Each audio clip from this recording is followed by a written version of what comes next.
I trust you are aware that we're being controlled in every area of our lives, even the toothbrush that you will use tonight to brush your teeth with. Otherwise, what you're going to hear for the next few moments' time could be very disturbing to you. So, here are the facts.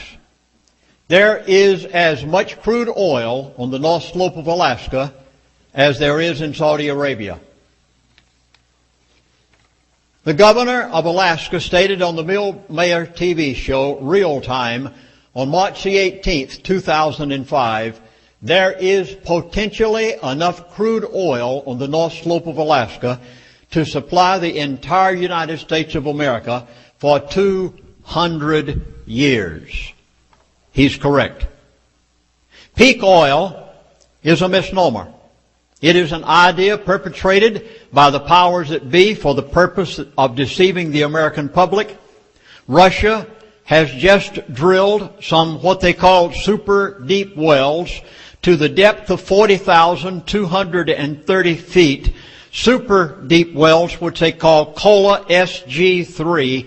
They have found massive amounts of oil. The world is nowhere near running out of crude oil. Gasoline at the gas pump could be less than $1.50 a gallon within the next 1 year here in the United States of America if only our President and Vice President and our administration in Washington would be honest with the American people.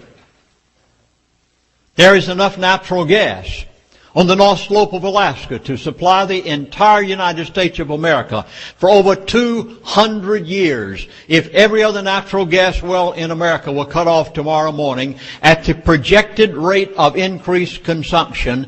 Every 24 hours at Prudhoe Bay, Alaska, on the North Slope, where the large oil field is, they pump back into the ground 1 billion cubic feet of natural gas that comes up with the oil. You did hear correctly. I did not say million. I said 1 billion cubic feet. And just in case you would like some details and would wish to follow further with what I'm saying to attempt to prove right or wrong, try this one.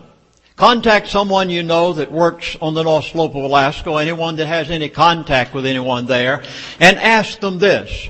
They are using 48 747 type jet aircraft engines in order to pump that 1 billion cubic feet of natural gas back into the ground every 24 hours. If you want details, we can go as far as you'd like. Dr. Stan Monteith. You know who I'm speaking of, don't you? Very famous radio talk show host, very conservative individual. I've been on his station, on his program many times in the past year. Dr. Stan said to me a while back, he said, Lindsay, I like to prove what I have on my show. He said, can you in some way verify the information that you're giving in your book, The Energy Non-Crisis, and the other things that you have to say? And I said, well, Dr. Stan, for you, knowing who you are, and the fact that you will not tell false about what you hear, I say, yes, I will give you the name of an individual who right now is working for BP Oil Company. As you remember, BP bought out Arco, and BP and Arco were basically the ones that produced the entire Prudhoe Bay oil field, east and west side, Arco on the east side, BP on the west side. And I said, I will give you the name of an individual who still works there, that was back there during the days when I was there, that saw the Gull Island field brought in and proven. Dr. Stan Monteith took his phone number. I will not give his name for protection, because this man has said, if you can ever get a congressman who will make a congressional investigation out of this, he said, I will appear, even though it might cost me my life and my family. So I said, Dr. Stan, I'm sure you'll keep it there, and therefore I won't give his name tonight. But Dr. Stan called him, found out he does work for BP, verified who he was, and his question was, is what Lindsey Williams says in his book, The Energy Non-Crisis, true? The gentleman said, yes, everything he says is true in fact, but he said he hasn't told what I know since he left. And Dr. Sand said, "What's that?" He said, "Since Lindsay left the Prudhoe Bay oil field as chaplain, we since have discovered another field as large as Gull Island. America has everything we need on the North Slope of Alaska." My book, The Energy Non-Crisis, is the only book on the face of the earth that tells of the largest oil pool in North America, possibly the largest oil pool on the face of the earth, that was discovered, brought in, tested, and proven when I was there as a chaplain. And today, not one drop of that oil has ever been allowed to come to the American people by order of the government of the United States of America. Gasoline, within 12 months' time, could be at the gas pump in California less than $1.50 a gallon if only the administration in Washington would be honest with us as American people. I'll never forget that day. I had just gone to Alaska as a missionary. It was 1970. Came out in the Anchorage newspaper, Trans-Alaska Oil Pipeline to be built. 25,000 pipeliners to converge on the state of Alaska to build that 800-mile pipeline, 4-foot diameter, largest pipe ever constructed on the face of the earth for carrying of crude oil, $12 billion to be spent in 3 years' time, 25,000 pipeliners to converge on the state of Alaska. The first thing that came to my mind was, as a Baptist missionary, 25,000 of the most cussingest, drinkingest, onerous folks on the face of the earth. And believe you me, that was the understatement of the year when I arrived on the pipeline. So I went to Alaska Pipeline Service Company and I said, "Don't you need a chaplain on the Trans-Alaska Oil Pipeline?" They said, "Well, we never had a chaplain on any pipeline in the world. We wouldn't know what to do with you." They said, "Come back and see us later." Well, I did.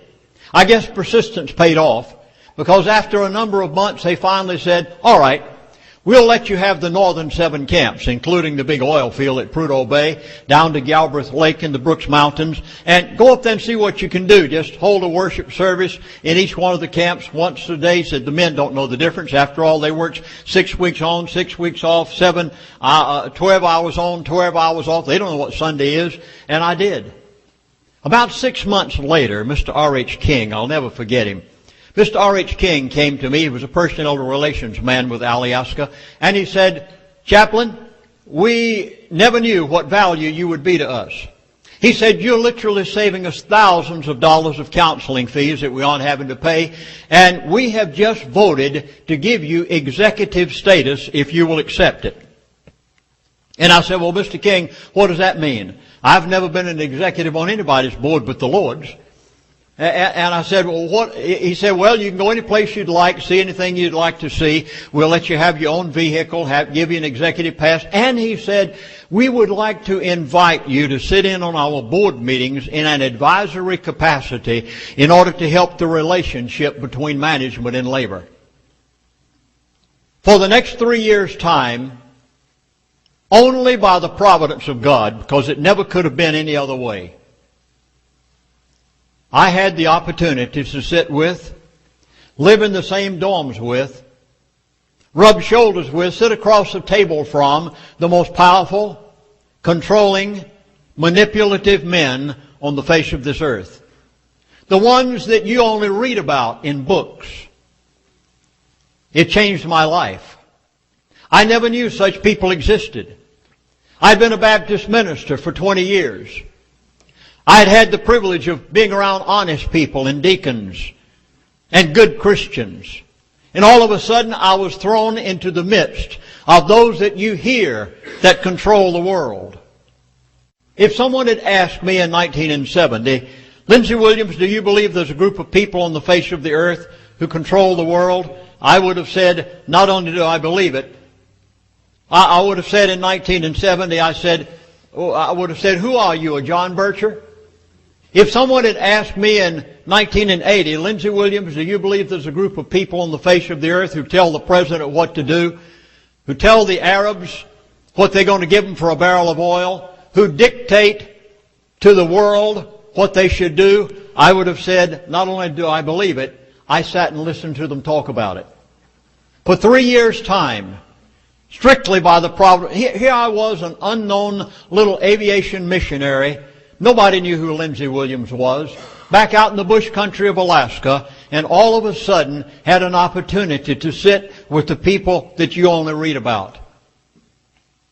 I remember one night, I've been around them all day long. I couldn't believe there were such human beings on the face of the earth. I remember I went back to my dorm room, utterly exasperated at what I had seen and heard that day. I lay down on my bed in utter frustration, looked up at the ceiling and literally cried out to God. And I said, God, how can there be such dastardly people on the face of the earth that literally control the world? Folks, there are people who control the world. They have an agenda. They know what they're doing. How do I know? I was there. I lived with them for 3 years' time. I sat in their board meetings and heard what they had to say. My book, The Energy Non-Crisis, and I've written 6 books, by the way, have 2 of them here with me tonight. My books, all of them, including this one, my first one, The Energy Non-Crisis, are different than any other books you'll ever read. The reason they're different is because I did not research someone else's materials in order to write these books. These books are what I lived. First-hand stories of the people that I rubbed shoulders with. Ones that I knew them by first name, and I was considered to be their chaplain and minister. The power controllers of the world, and I write from first-hand experience. I lived my story. Well, finally, after about 2 years of this, I decided no one's ever going to believe a little missionary like me. If I ever decide to tell this story, no one would pay any attention to it. After all, how do they know I'm telling the truth? So I contacted a gentleman of great prestige, a man that I knew anyone would trust what he had to say. He writes the foreword to my book, The Energy Non-Crisis. His name is Senator Hugh Chance from the state of Colorado. And I said, Hugh, I'd like you to come to Prudhoe Bay and spend a week with me. I'll make all the arrangements with the oil company officials for you to see, talk with, have interviews with, anyone you'd like. He took me up on my offer. I made all the arrangements. He came to Prudhoe Bay. He spent 1 week with me. He interviewed every oil company official he wanted, from the senior executive with Atlantic Richfield down to BP oil company officials. And anyone that he wanted to talk with, they gladly gave him an interview. I will never forget what he said the day before he left. He said, Lindsey, you'll find it recorded, by the way, in my book, The Energy Non-Crisis. Senator Hugh Chance. I had to have a reputable person to see what I was seeing, or how would the world ever believe what I was going to say? He said, Lindsey, I was sitting in the Senate of the state of Colorado when the men came from Washington, D.C. to brief us as state senators as to the energy crisis. He said, Lindsey, from what I have seen here this week, from the mock-ups of the field, from the documentation, from the people I've talked with, I've come to realize that almost everything that I was told in that top-level briefing in the Senate of Colorado by the men from Washington, D.C., that almost everything I was told was the exact opposite of what the truth really is. He said I was intentionally misbriefed and I was lied to. Later, when I wrote the manuscript to my book, The Energy Non-Crisis, I asked him to write the foreword to the book. He did. You'll find it recorded here with his name on it. I'll never forget that day. It was 1976. I walked over to Arco Base Camp one morning, and as I walked in the front door, there was standing a gentleman by the name of Jim Lawler. He was the equipments man for Atlantic Richfield. And I said, Jim, what's going on today? He said, well, Chaplain, would you like to really see something exciting? I said, well, Jim, I'm always in for excitement. What do you mean? He said, come on. hop in the pickup truck and let's go out to West Dock. He said, I'd like you to see what we think we have struck today. And I said, Jim, what's that? And as we rode along, he tried to explain that little island out in the Arctic Ocean, about 2.5 miles out from the West Dock at Prudhoe Bay, where the big flotilla came in every year. He said, Chaplain, we think we have just struck the largest pool of oil in North America and maybe the largest pool of oil in the world. Today we're going to release some oil, check the chemical analysis, the pressure of the field. We already know the size of the field. And he said the depth. And he went on to explain all the technical details that an oil man could. And when we arrived at the West Dock, we sat there for a few moments, and all of a sudden, a big black plume of smoke went up into the sky. That was back in the days when they still let them burn it off at Prudhoe. And after he watched it for a few moments, he said, come on, Chaplain, get in the truck. We got to head back to Arco Base. I want to see what's coming in from out at the well site. I'll never forget that day. And when you hear, as Paul Harvey says, the rest of the story,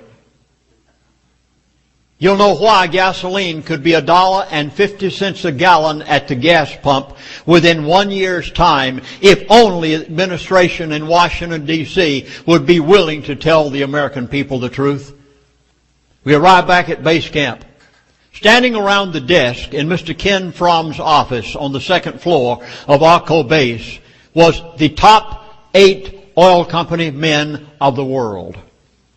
I arrived with Jim Lawler at the door, and Ken Fromm, senior executive with Atlantic Richfield, said to me, come on in, Chaplain. And they closed the door. And there I stood that day with men that I never knew I'd rub shoulders with.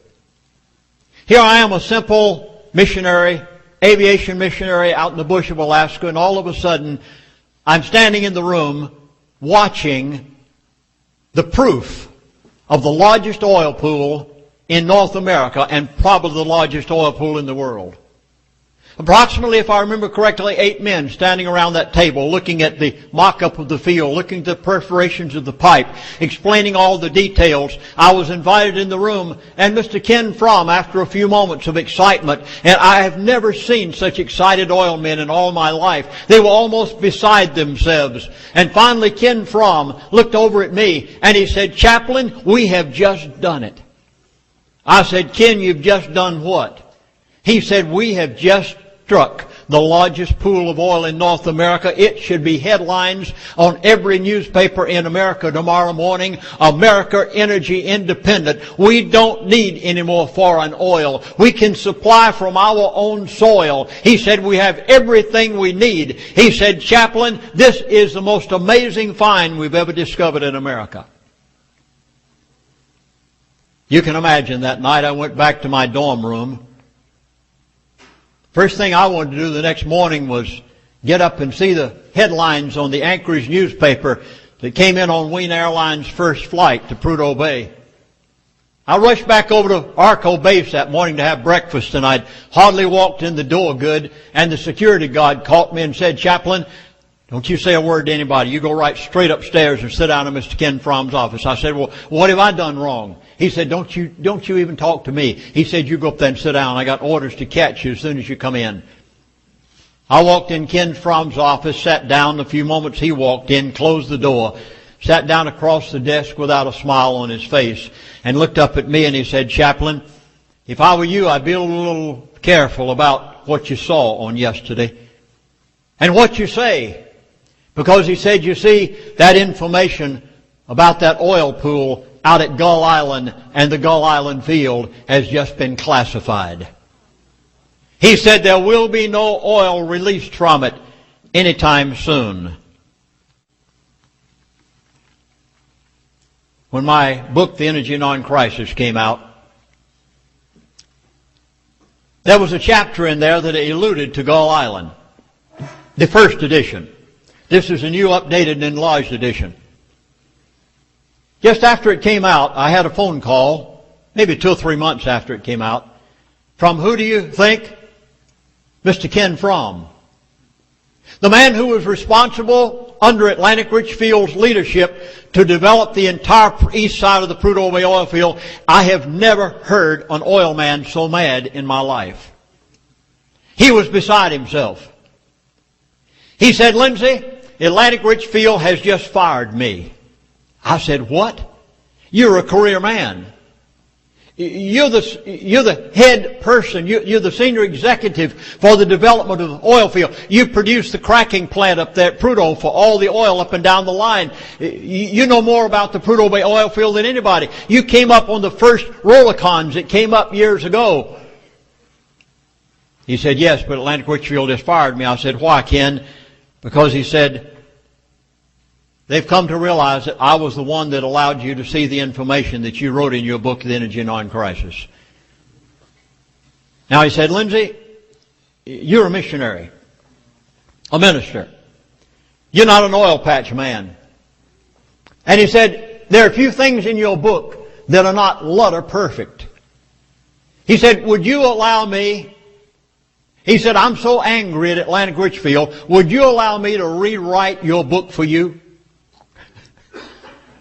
And make everything letter perfect?" I said, "Ken, I can't think of anything any better." Because he said, "They're going to try to discredit your book on the grounds of a few words that aren't right." For the next 30 days' time, Ken Fromm and I sat across the table from each other and rewrote this book, The Energy Non-Crisis, and he added a chapter. The only place on the face of this earth that you will find recorded the largest pool of oil in North America, and probably the largest on the face of the earth, that our president and our vice president, who are oil men, know about and will not tell you the facts. The only place on the face of the earth you'll find it documented, written word for word. They've never been able to question it, nor in any way say that it's incorrect, because Ken Fromm himself wrote it. The consistency of the oil, the perforations of the pipe, the depth of the field, the pressure of the field, the sulfur content, where it can be refined. It's all right here. The only place you'll find it on the face of the earth. Well, this new updated and enlarged edition came out, thanks to Ken Fromm. About a month or two later, I had another call from him. He said, "Well, Chaplain, I'm glad I helped you rewrite your book." He said, "Atlantic Richfield has just hired me back. They've given me a large increase of pay. They've promised me a bigger retirement.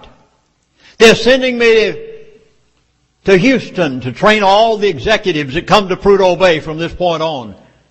He said, "I won't be able to give you any more information." He didn't have to. He'd given me enough. Because if the oil, watch me now, you need to take this to heart, because I'm going to make some very drastic statements in a few moments. You think I've said something so far. I haven't said anything that you've ever heard me say before. Because I've only begun giving this in the last 6 months. I decided I could not keep quiet any longer, because your and my freedom is in jeopardy. And unless something is done, America is going to be a has-been. Gasoline at the gas pump, 1 year from now, here in California, could be less than $1.50 a gallon if the oil that our president and vice president know about on the North Slope of Alaska were allowed to come to the refineries in America.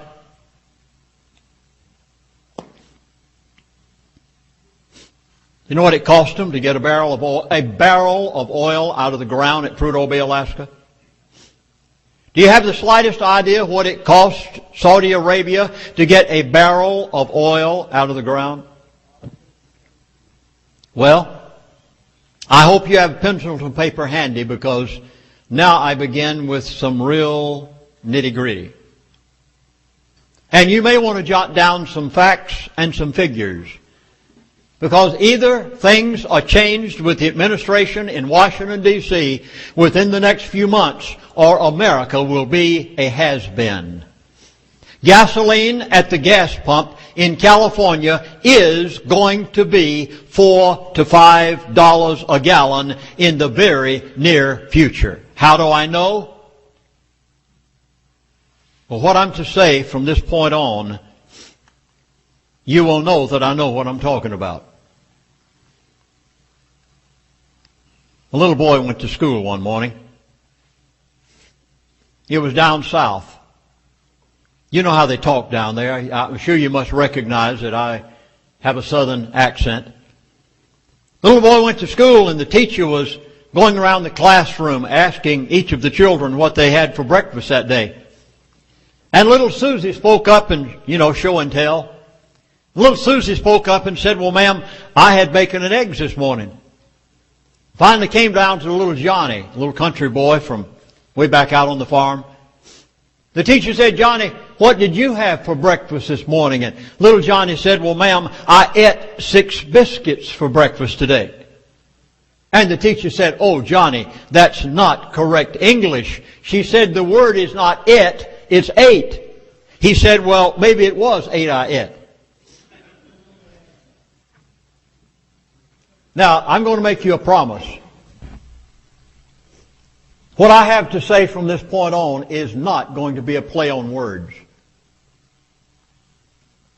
I'm going to tell it, as Paul Harvey says, the rest of the story that you don't hear in the news, that only a person who sat in the board meetings with these people, sat across the table from them, rubbed shoulders with them for 3 years, could have ever known. Things that I have not been willing to tell for the past 15 years for fear of my own safety. I've decided I cannot keep quiet any longer. So I hope you have those pencils and papers handy. In the early 60s, crude oil was chosen as the method of controlling the world. It affects every human being. There's only one thing that affects every human on the face of this earth. The toothbrush that you're going to use to brush your teeth with tonight is made out of plastic. Where does it come from? Crude oil. The plastic bag in the garbage can that you put in that you have in your kitchen, it comes from crude oil. The asphalt highway that you drove on in order to get here to this meeting tonight, it came from crude oil. The drugstore, the drugs that you buy, many of them come from crude oil. The shoes that you wear, more than likely they aren't leather. They're probably plastic. It came from crude oil. The polyester clothes that you're wearing, they are a product of crude oil.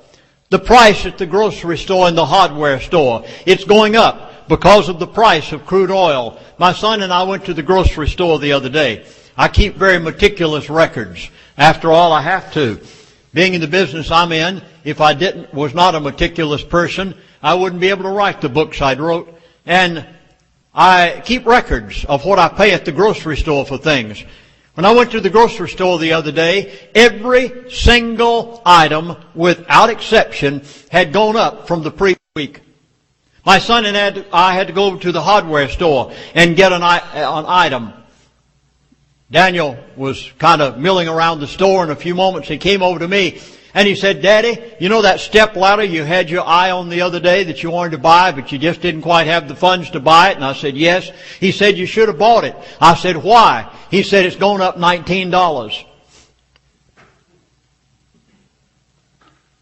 Now, please write this one down, because it carries great weight with what I'm going to say tonight.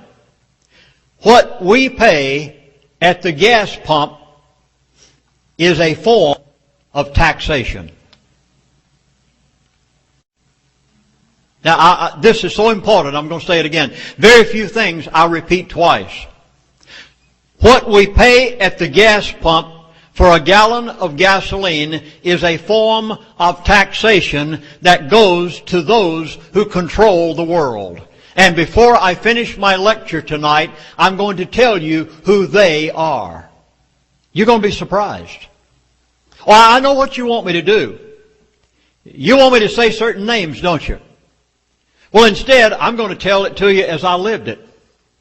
Because you see, what you've read about in other books, not necessarily the truth. You're going to be amazed at who they are.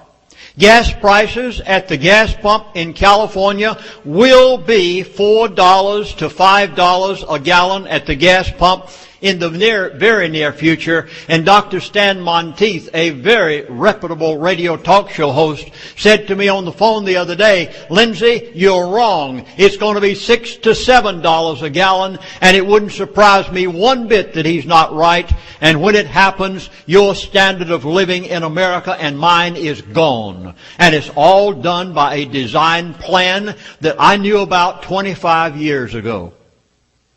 And I've tried my best to warn the American people for 25 years. And this may be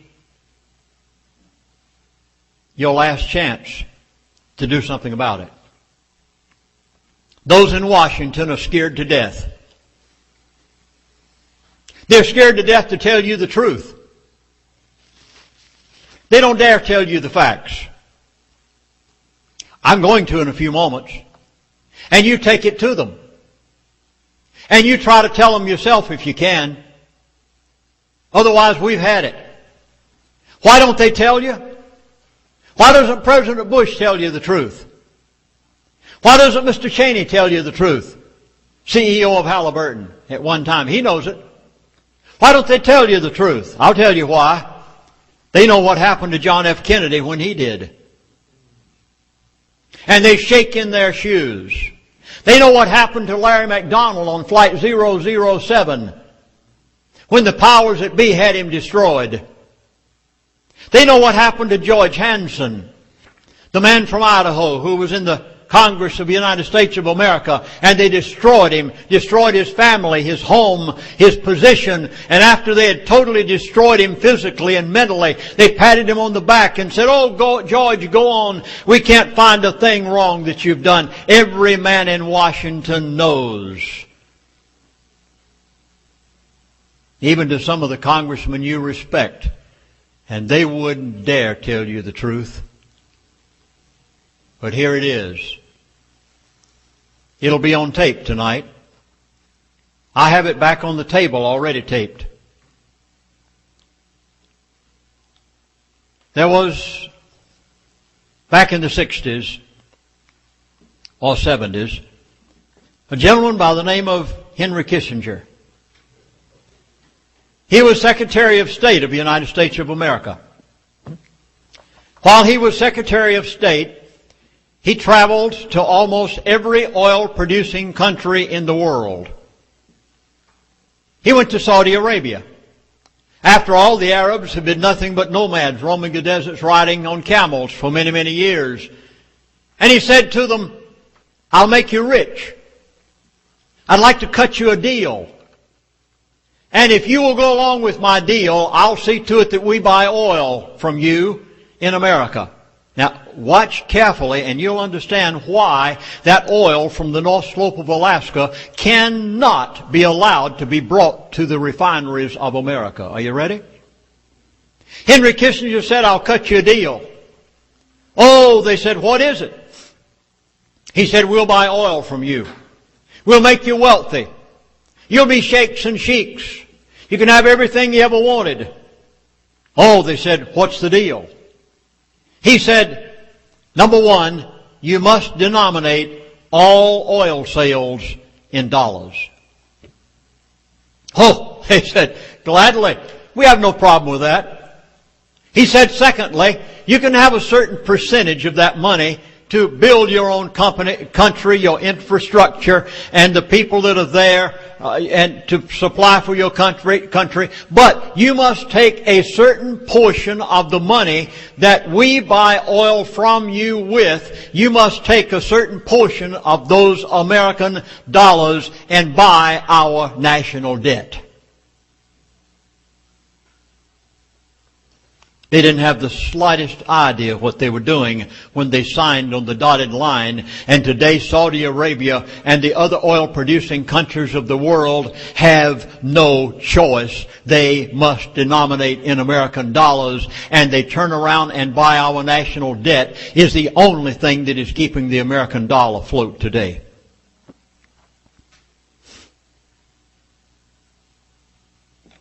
There were two countries that wouldn't sign.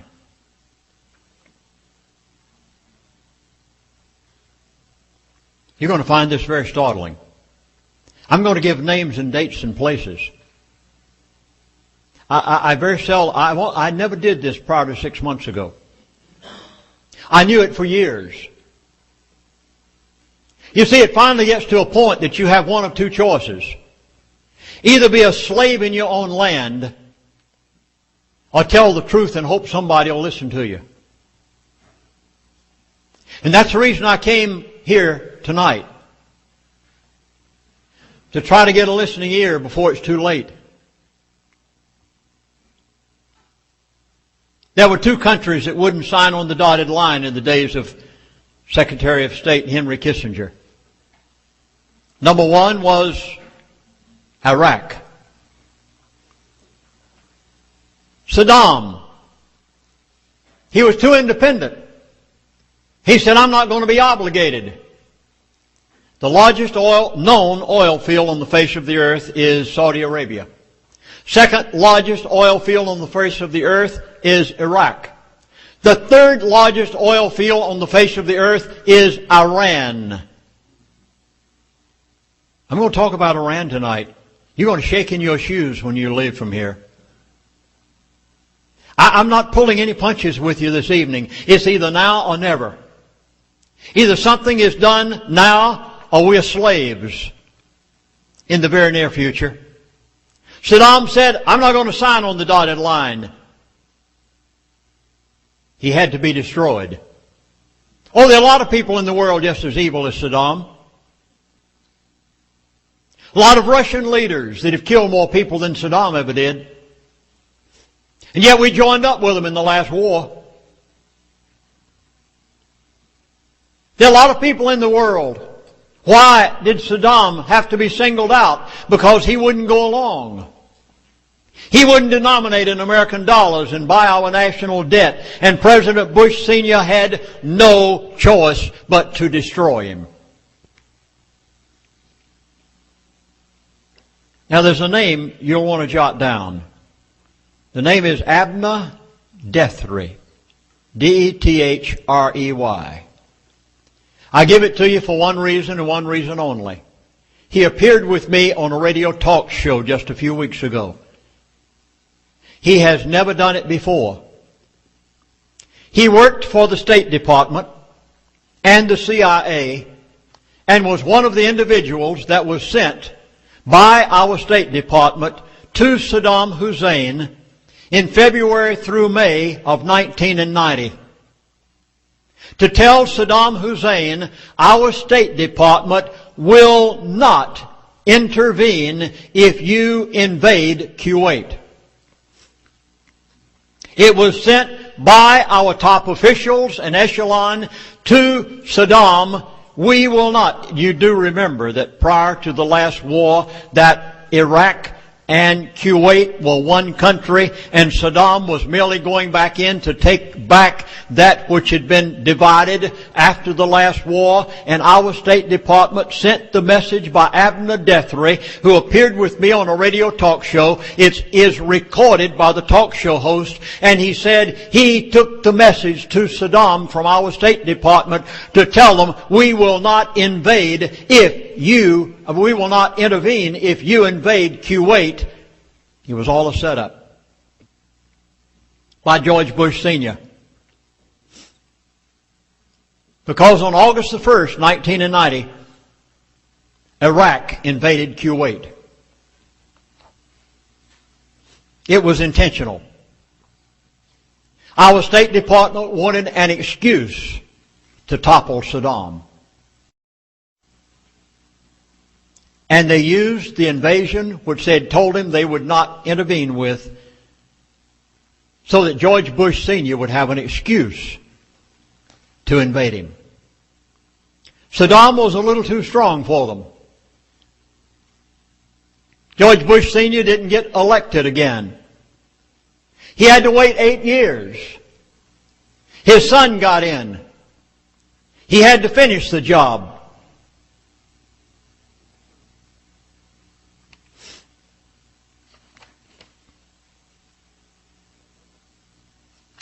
Surprising?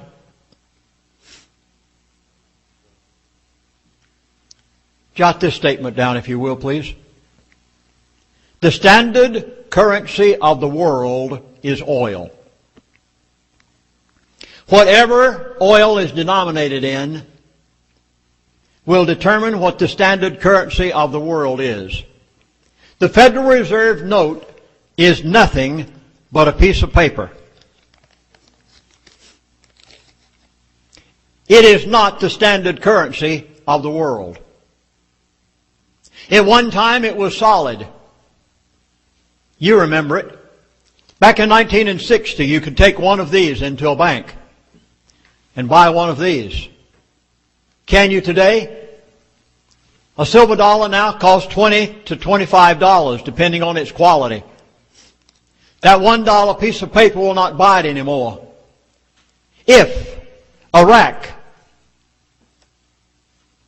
if we fail, it's not going to be because we don't give them a democracy. Oh, by the way, you do know that we are not a democracy. I pledge allegiance to the flag of the United States of America and to the republic for which it stands. Not democracy. A democracy is we, the sheeple. A republic is we, the people.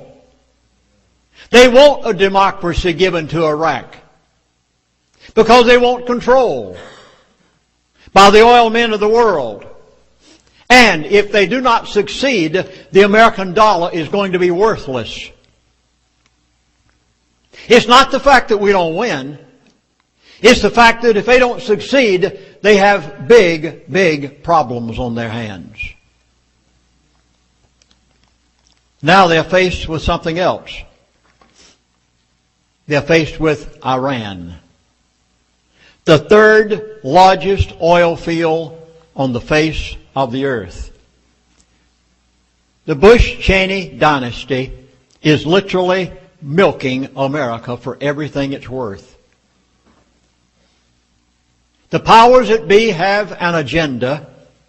They know what they're doing.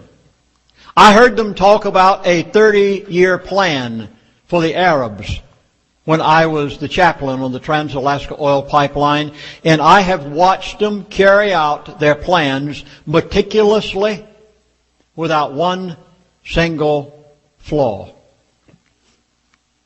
Now, before I give the next very startling portion of this lecture, I want to give an example.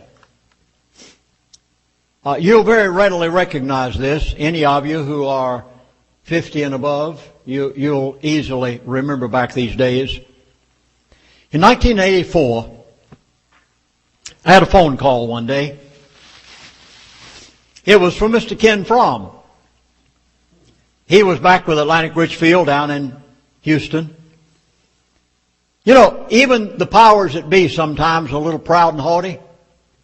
Have a good time bragging.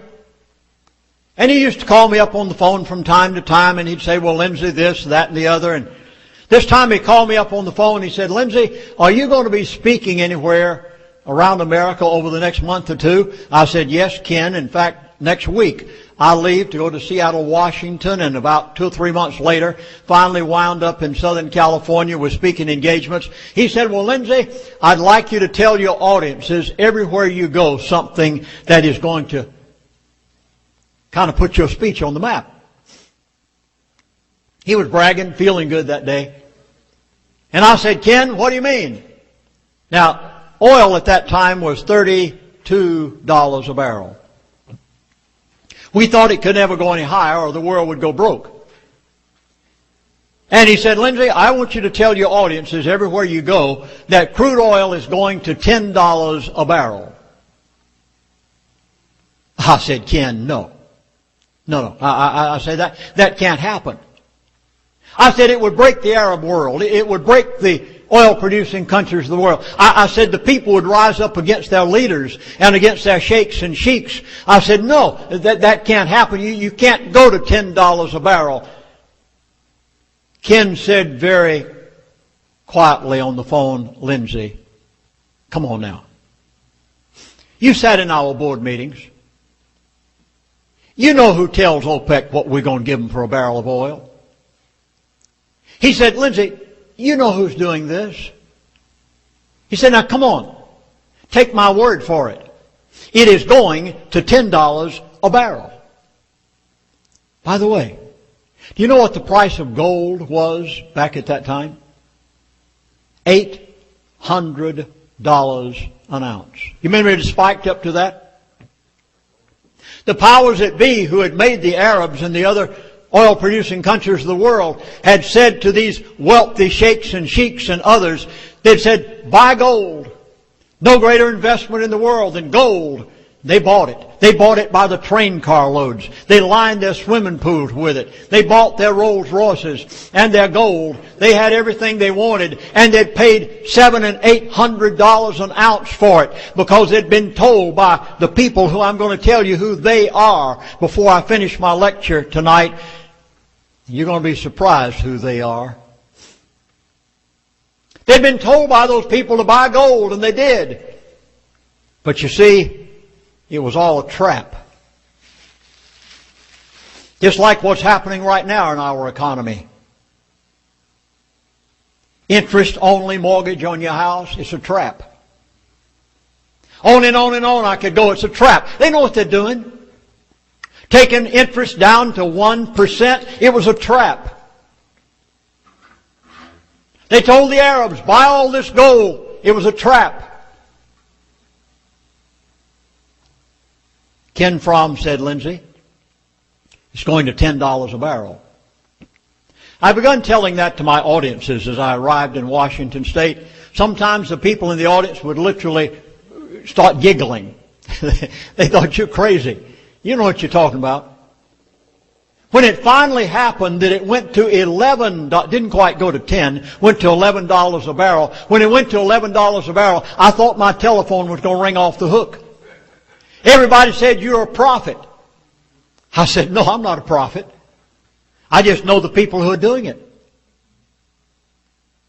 You know what the price of gold went to at the same time that oil went to $11 a barrel? You know what it went to? Remember? Went down to $300 an ounce. Who took it there? Same people that are taking it up right now. Why did they take it there?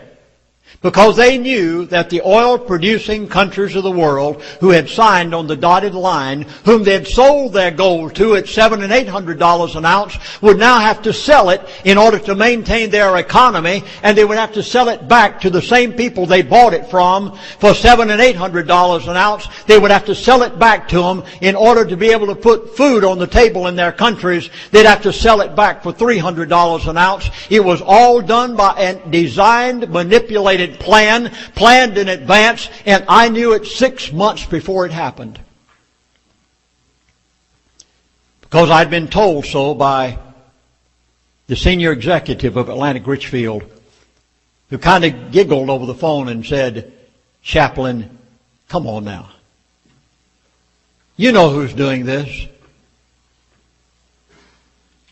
Someone said to me a while back, Chaplain Williams, don't you think it's time to brush down the cobwebs and start all over again?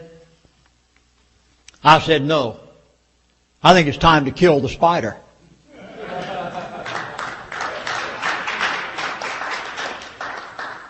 The price of gasoline at the gas pump is a form of taxation imposed by them. Who are they? You want to know who really makes the money that you're paying at the gas pump? Now, this will probably be the most startling thing I'll say tonight. I'm going to prove to you who they are. You see, I knew 25 years ago. After all, I sat with them. I listened to them. I couldn't believe what I was hearing. By the providence of God. No other way. Who are they? Let's start the chain. Any product, I care not what it may be. A flag, a picture, a table, a chair, whatever it may be. There is first of all a manufacturer. Then the manufacturer sells it to a wholesaler. Then the wholesaler sells it to an in-between man who sells it to the retailer, and the retailer sells it to you. It's a chain. It's true in almost every product. I care not what it is. It's also true in oil. The only thing is, you don't know who the in-between man is because they don't tell you. But I'm going to tonight. First of all, there is the oil-producing country of the world. And I'm going to take as an example the one that you recognize and hear most about, Saudi Arabia. They bring it out of the ground. You know what it costs to bring a barrel of crude oil out of the ground in Saudi Arabia? $5. You know what it costs to bring a barrel of crude oil out of the ground at Prudhoe Bay, Alaska? $3. I didn't say transport it. I didn't say refine it. I said bring it out of the ground. It cost Saudi Arabia $5, cost the North Slope of Alaska $3 from our own soil. Why are you paying $3 at the gas pump recently? Why are you going to pay $4 and $5 and $6 at the gas pump in the very near future? Mark my words. You're going to call me on the phone and say, Lindsey Williams, you were a prophet the night you came to this forum. You mark my words, you will. And I'm going to tell you no. I tried to warn you. You can't drive these freeways at $4 and $5 a gallon and go back and forth to work and put food on your table. You have to depend on the automobile in California, and you'll be taking food off the table to put in the gas tank so you can run it out your exhaust pipe. You mark my words. It's already planned. How do I know? Who gets the profit? First, there's the oil-producing country. Then there is someone else that you don't know about. Thirdly, there's the oil company. Oh, all-time record profits. They say, we've never seen them make such profits. That's exactly right. They've never made profits before like they're making right now. They're not making anything compared to what that in-between man makes. And then there's a little service station attendant. Oh, sure. He's happy when it goes to $3 and $4 a gallon. He's making a few more cents per gallon. And he just thinks that the world has arrived at his house. Who is the person who is making this big in-between amount? Well, I know what you want me to do now. You're expecting me to get ethnic, aren't you? You want me to talk about some family, don't you? I'm not going to do it. Because I know better. I know who they are. I lived with them for 3 years. Who are they? I'm going to call them by name. I'm not beating around the bush. I'm just trying to get you prepared for a startling statement that you probably have never heard before. Who are they? Who is this in-between person? They sit behind the computers in New York and London every day, and they tell OPEC what they're going to give them for a barrel of oil for that day. They told Ken Fromm they were going to $10 per barrel, and he called up this little missionary out there in the bush of Alaska and said, Lindsey, tell people when you go around for your speaking engagements that we're going to $10 a barrel. How did he know it? Because they knew it. They sit behind the computers in New York and London every day and tell every oil-producing country in the world what they're going to give them for a barrel of oil for that day, and they are the only ones that know what they're going to give them. And they're making exorbitant profits. I'd like to give you an example of one of the profits they're making. You heard recently, you probably didn't recognize it. You see, the only difference between me and the average person is I know their buzzwords. If you'll listen to the powers that be, you listen to Mr. Greenspan. He tells you the truth. You just don't understand his buzzwords. You listen to the head of Exxon who testified before Congress here just recently. You listen to what he said. You didn't know what he was talking about because you didn't know his buzzwords. He everything but told Congress, get off my back, or else. I know what the or else was. Why? Because I lived with them for 3 years. Who are they? You remember just recently? You heard on the news. I mean, it was all across America. I heard it on the national news. World Bank, IMF, forgive all third world countries their loans. Did they? Did you know what they were talking about? No. You didn't know what they were talking about. I did. Where'd they get the money from to forgive all of those third world countries their loans? You. Where'd they get it from? Gas pump. $2.50, $3 a gallon. You've forgotten the days of 25 cents a gallon, haven't you? Back in the 60s. Got a very short memory. Well, you're going to have a very good memory when it goes to $4 and $5 a gallon in the very near future, and you can't afford to put it in the gas tank any longer. You're going to remember what I've said tonight and wish you had taken more action than what you've been taking.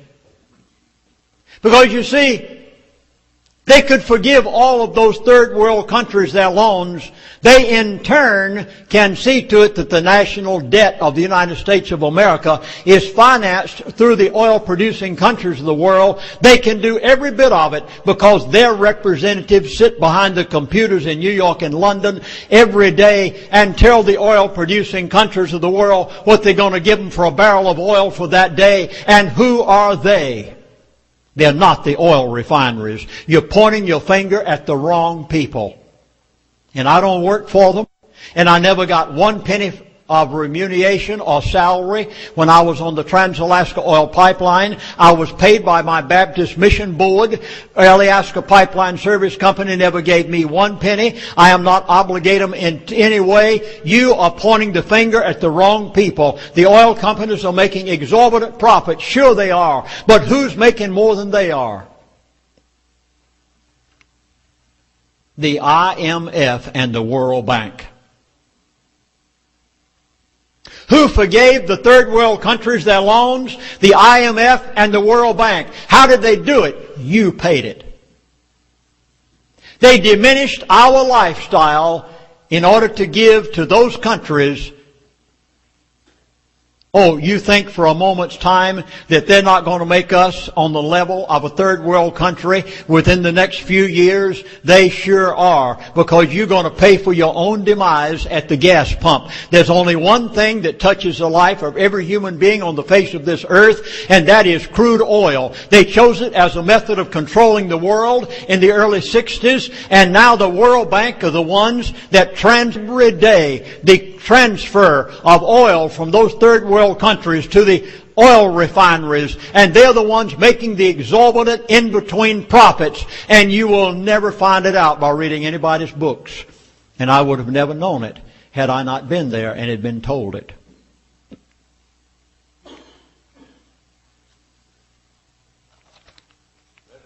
Goldman Sachs predicted that crude oil will reach $105 a barrel.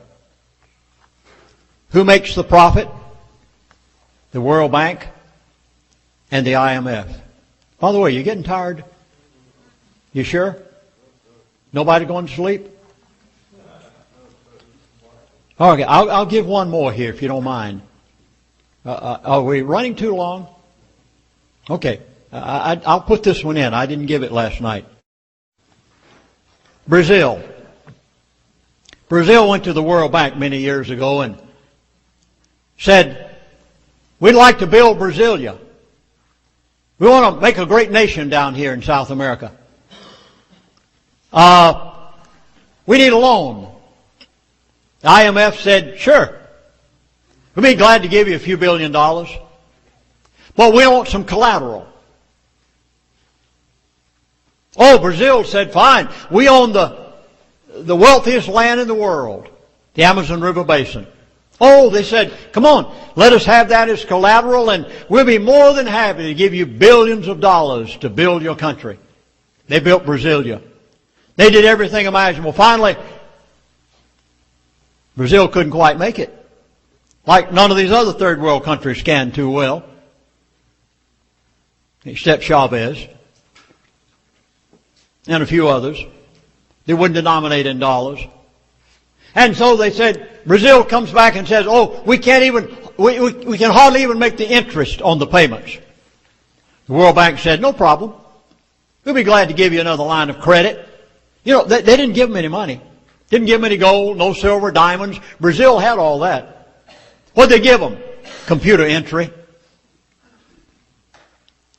So the World Bank said, yeah, we'll be glad to give you another computer entry. We'll give you another line of credit.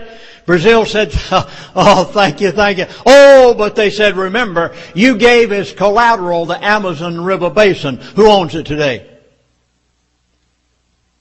The World Bank. Brazil doesn't own it. They had to give it to them for another line of credit. Anytime the price of a gallon of gas is over $2 a gallon, it went past that a long time ago, at the gas pump, the people who control the world make over $60 billion per year. I hope you'll put that figure down. When crude oil prices increased from $30 to $50 a barrel, the world has to shell out an additional $600 billion a year to the oil-producing countries of the world, who in turn turn around and buy our national debt.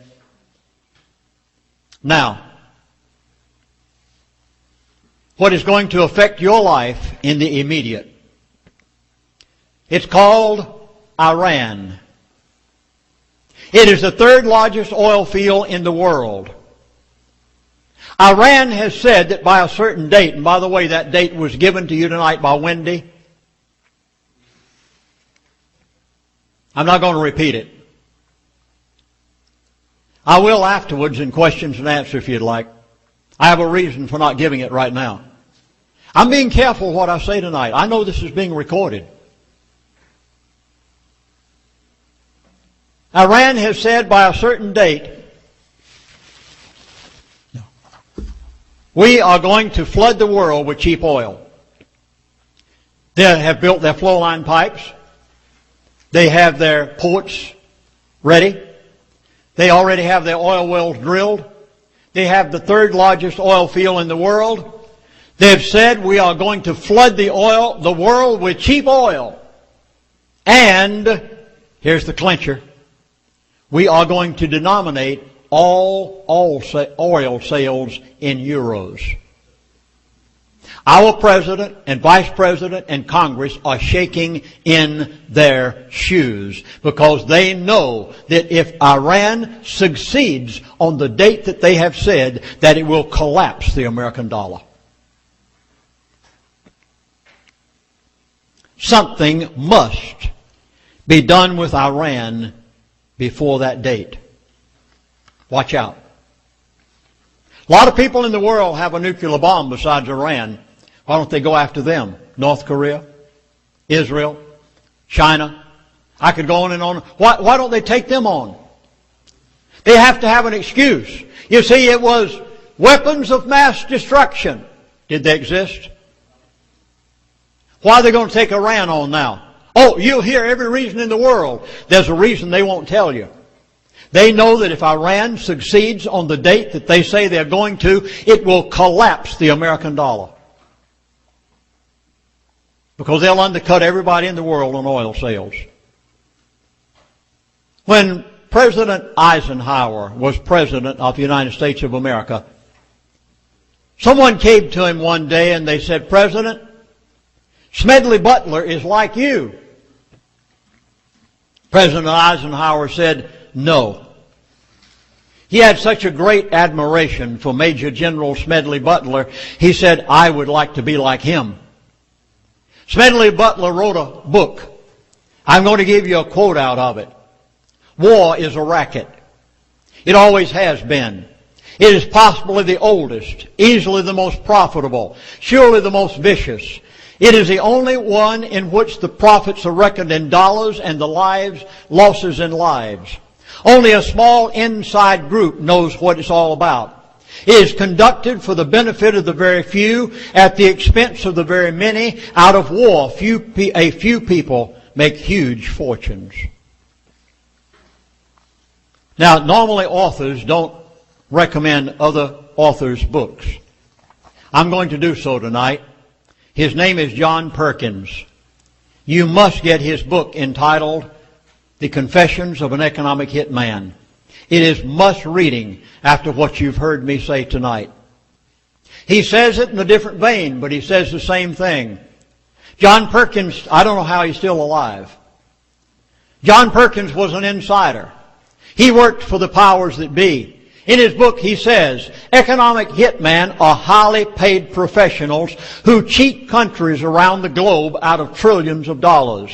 They funnel money from the World Bank and the U.S. Agency for International Development and other foreign aid organizations into the coffers of huge corporations and the pockets of a few wealthy families who control the planet's natural resources. Their tools are fraudulent financial reports, rigged elections, payoff, extortion, sex, and murder.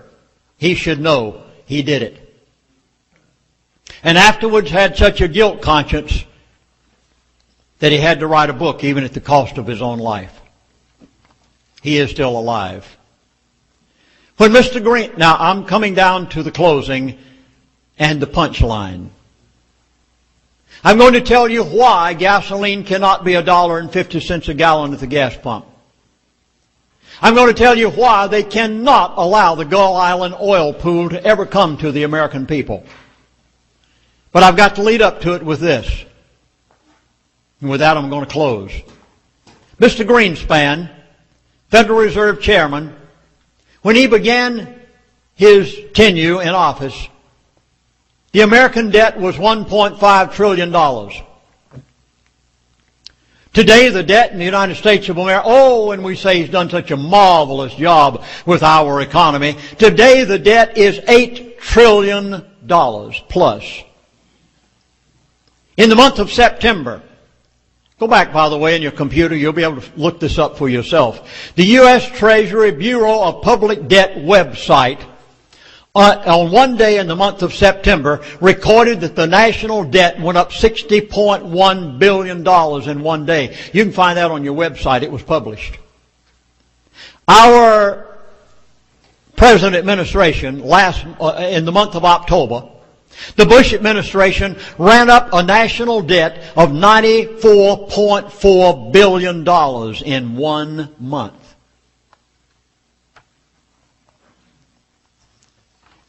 OPEC oil producers are at maximum output.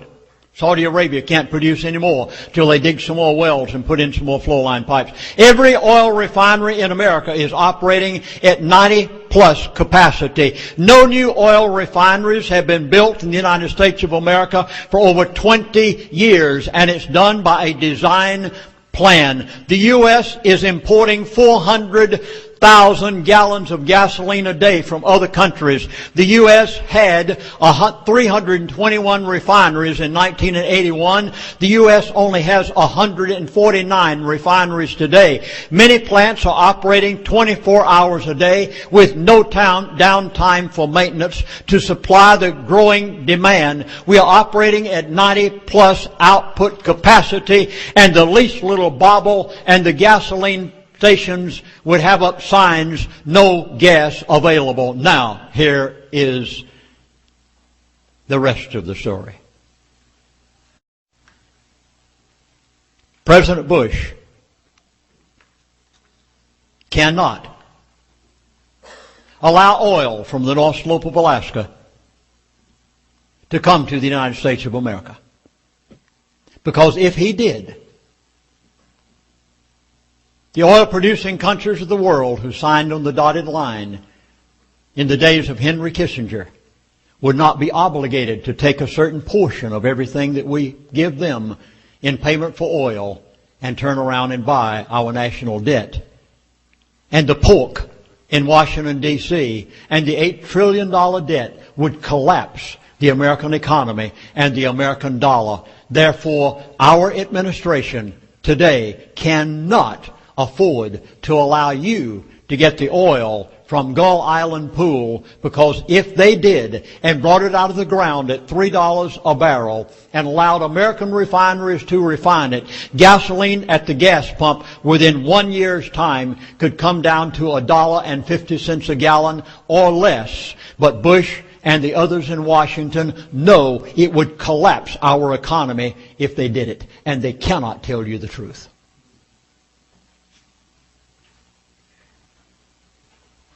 Somebody must buy our national debt. Many others are besides just the oil-producing countries, but they alone would cause our dollar to collapse. Mark my words. You will be paying $4 to $5 a gallon at the gas pump in the very near future. Why? You will be paying the national debt through the gas pump. You will be paying the third world countries' loans at the gas pump, taking it off of the table where your children need food,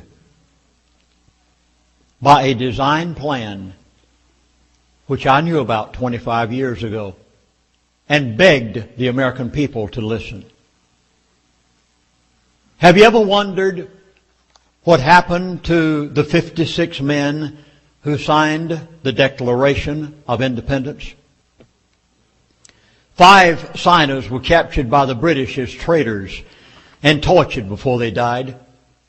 12 had their homes ransacked and burned. 2 lost their sons in the Revolutionary Army. Another had 2 sons captured. 9 of the 56 fought and died from wounds and hardships of the Revolutionary War. They signed and they pledged their lives, their fortunes, and their sacred honor. What kind of men were they? 24 were lawyers or jurists. 11 were merchants. 9 were farmers and large plantation owners. Men of means, well educated. But they signed the Declaration of Independence knowing fully well that the penalty would be death if they were captured. Carter Baxter of Virginia, a wealthy planter and trader, saw his ship swept from the seas by the British Navy. He sold his home and properties to pay his debts and died in rags. Thomas McKean was so hounded by the British that he was forced to move his family almost constantly. He served in Congress without pay, and his family was kept in hiding. His possessions were taken from him, and poverty was his reward. Vandals and soldiers, or both, looted the properties of Ellery, Clymer, Hall, Walton, Gwinnett, Haywood, Rutledge, and Middleton. At the Battle of Yorktown, Thomas Nelson Jr. noticed that the British General Cornwallis had taken over the Nelson home for his headquarters. The owner quietly urged George Washington to open fire. The home was destroyed and Nelson died bankrupt. Francis Lewis had his home and properties destroyed. The enemies jailed his wife and he died within a few months. John Hart was driven from his wife's bedside as she was dying. Their 13 children fled for their lives. His fields and grits mills were laid waste. For more than a year he wandered in forests and lived in caves, returning home to find his wife dead and his children vanished. Within a few weeks' time he died of exhaustion and a broken heart. Norris and Livingston suffered similar fates. Such were the stories and the sacrifices of the 56 men who signed the Declaration of Independence. They were not wild-eyed, rabid, rousing ruffians. They were soft-spoken men of means and education. They had security, but they valued liberty more. Standing tall and straight and unwavering, they pledged for the support of this declaration with a firm reliance on the protection of divine providence. We mutually pledged to each other our lives, our fortunes, and our sacred honor. And gave to you and my son here and me the privilege of a free land, and to be an assembling tonight as free people.